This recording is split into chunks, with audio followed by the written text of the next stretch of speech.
21 साल बाद पार्ट 4। वहीं खन्ना मैंशन में डाइनिंग टेबल पर सब डिनर कर रहे थे। बुआ जी, वो मैं आपको कुछ बताना चाहती थी, अनन्या नीलिमा जी को देखकर कहती है। कहो, अब क्या बताना है? नीलिमा जी बिना किसी भाव के कहती है। बुआ जी, वो मेरा ट्रांसफ़र दिल्ली में हो गया है, तो मुझे दिल्ली जाना पड़ेगा, अनन्या नीलिमा जी को देखकर कहती है। अनन्या की बात सुनकर सब थोड़ी देर तक शांत हो जाते हैं। कुछ देर बाद तो कब जाना है? नीलिमा जी कहती है। वो बुआ जी, कल ही वहाँ के हॉस्पिटल में पहुँचना है, अनन्या कहती है। ठीक है, जाकर पैकिंग कर लो, नीलिमा जी को सोचकर कहती है। जी बुआ जी, कहकर अनन्या अपनी पैकिंग करने अपने रूम में चली जाती है। मॉम, आपने उसे जाने के लिए क्यों बोला? अनन्या के जाने के बाद इतनी देर से शांत बैठी नंदिनी कहती है। ये ज़रूरी था लाडो, तुम्हारे लिए। मैं नहीं चाहती कि कल उसकी वजह से कुछ भी खराब हो, नीलिमा जी कहती है। अपनी माँ की बात सुनकर नंदिनी को भी उनका फैसला सही लगा, क्योंकि वो नहीं चाहती थी कि एक बार फिर अनन्या की वजह से उसकी शादी टूटे। अनन्या अपने रूम में आकर पैकिंग करने लगती है, तभी उसका फ़ोन रिंग करता है। वो देखती है फ़ोन अपूर्वा का है तो वो रिसीव करती है। हेलो अपूर्वा, अनन्या फ़ोन पर कहती है।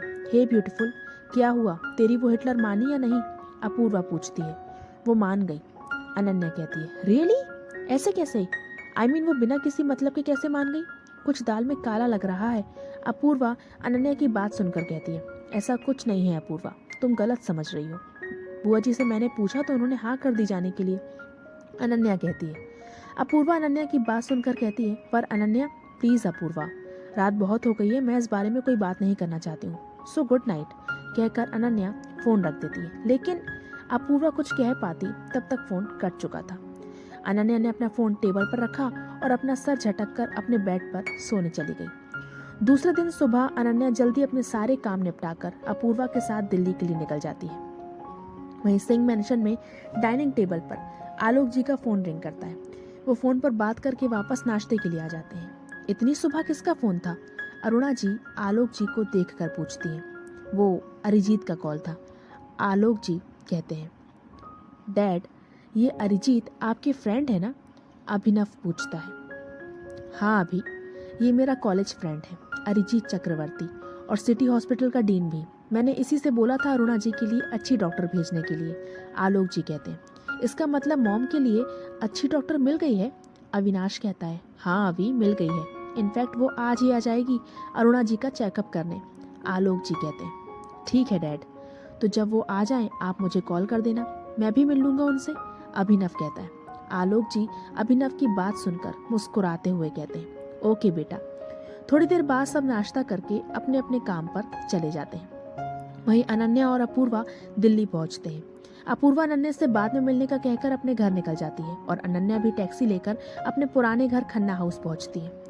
खन्ना हाउस पहुंचकर अनन्या को बहुत सुकून मिलता है। उसकी सारी बचपन की यादें ताज़ा हो जाती हैं, जैसे कल ही की बात हो जब वो अपने माँ पापा के साथ हंसी खुशी रहती थी।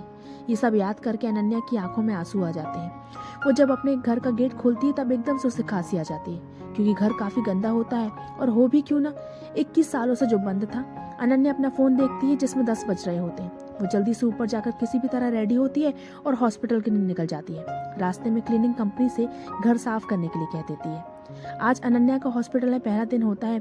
वो बिना किसी देर के सबसे मिलकर और सारी ट्रांसफ़र फॉर्मेलिटी पूरी करके अपने कैबिन में केस की फाइल रीड कर रही होती है। तभी उसका कैबिन का डोर नॉक होता है। अनन्या कहती है, कम इन। अपूर्वा मुस्कुराते हुए अंदर आकर कहती है, हे ब्यूटीफुल, कैसा लगा घर जाकर? अनन्या मुस्कुराते हुए कहती है, बहुत अच्छा, बस घर थोड़ा गंदा हो गया है।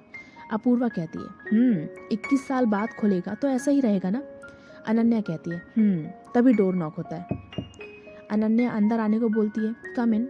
नर्स अंदर आकर अनन्या को देखकर कहती है, डॉक्टर खन्ना, यह आपके एक पेशेंट की फाइल है जिनसे आपको मिलने जाना है। अनन्या ओके कहकर वो फाइल अपने हाथ में ले लेती है। नर्स के जाने के बाद अपूर्वा अनन्या से पूछती है, ये किसकी फाइल है? अनन्या अपूर्वा का सवाल सुनकर कहती है, ये वही पेशेंट है जिनके लिए मेरा ट्रांसफ़र यहाँ हुआ है, अरुणा आलोक सिंह। कुछ दिनों पहले इनकी तबीयत खराब थी, बीपी इंस्टेबल रहता है, अपना ध्यान ठीक से रखती नहीं है, इसलिए इनके हस्बैंड चाहते हैं कि इनके लिए एक पर्सनल डॉक्टर हो। चल ठीक है, तू इनसे मिलने जाकर, तब तक मैं भी अपने पेशेंट की फाइल देख लेती हूँ, अपूर्वा अपनी जगह से खड़े होकर कहती है। अनन्या कहती है, ओके चल बाय, बाद में मिलती हूँ। बाय कहकर अपूर्वा चली जाती है और अनन्या भी सिंह मैंशन के लिए निकल जाती है। थोड़ी देर बाद अनन्या सिंह मैंशन पहुंचती है और घर की डोरबेल बजाती है। कल्याणी गेट खोलती है। कल्याणी अनन्या को देखकर कहती है, जी आपको किससे मिलना है? अनन्या कल्याणी को देखकर कहती है, मैं डॉक्टर अनन्या हूँ, मुझे मिसेस अरुणा सिंह से मिलना है। कल्याणी अनन्या की बात सुनकर कहती है, आइए आप बैठिए, मैं मैडम को बुलाती हूँ। अनन्या कहती है, ओके थैंक यू। कल्याणी ऊपर अरुणा जी के रूम में आकर उन्हें बताती है कि हॉस्पिटल से डॉक्टर आई है उनसे मिलने। थोड़ी देर बाद अरुणा जी नीचे आती है जहाँ अनन्या बैठी हुई होती है। अनन्या अरुणा जी को देखकर कहती है, हेलो मिसेस सिंह, कैसी हैं आप? अरुणा जी जो अब तक अनन्या की खूबसूरती में खोई हुई थी कहती है, मैं ठीक हूँ डॉक्टर।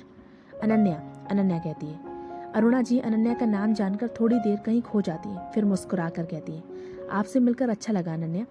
अनन्या मुस्कुराते हुए कहती है, मुझे भी मिसेस सिंह। अरुणा जी कहती हैं, अगर आप आंटी बोलेंगी तो मुझे बहुत अच्छा लगेगा बेटा। अनन्या मुस्कुराते हुए कहती है, ओके आंटी, अब आपका चेकअप कर लें। अरुणा जी मुस्कुराते हुए कहती है, ओके बेटा जी। थोड़ी देर बाद अनन्या अरुणा जी का चेकअप करने के बाद कहती है, अनन्या कहती है, आप ठीक हैं आंटी, बस थोड़ा बीपी लो है, पर आप चिंता मत कीजिए, वो भी ठीक हो जाएगा, मैं आपका डाइट चार्ट बना देती हूँ। अरुणा जी कहती है, ठीक है बेटा जी, कुछ भी चीज़ की ज़रूरत हो आप यहाँ किसी से भी बोल सकती हैं। अनन्या कहती है, जी आंटी, वैसे किचन कहाँ है? अरुणा जी अनन्या को किचन बता देती है जहाँ अनन्या अरुणा जी के लिए हेल्दी लंच बनाती है। अरुणा जी कल्याणी को अपने पास बुलाकर उससे अभिनव को अनन्या की आने की खबर देने को कहती है। कल्याणी अभिनव को फ़ोन लगाकर कहती है, भैया जी वो मैडम की डॉक्टर आ गई हैं। अभिनव फ़ोन पर कहता है, ओके कल्याणी, मैं 10 मिनट में आकर मिलता हूँ। कल्याणी जी भैया कहकर फ़ोन काट देती है और अरुणा जी को अभिनव के आने की खबर दे देती है। क्रमशः आज का पाठ यहीं समाप्त होता है। उम्मीद है आज का पाठ आपको पसंद आएगा। अगले चैप्टर में होने वाली है अभिनव और अनन्या की पहली मुलाकात। तो कैसी रहेगी दोनों की मुलाकात, जानने के लिए बने रहिए मेरे साथ। तब तक के लिए लाइक, कमेंट और सब्सक्राइब ज़रूर कीजिए।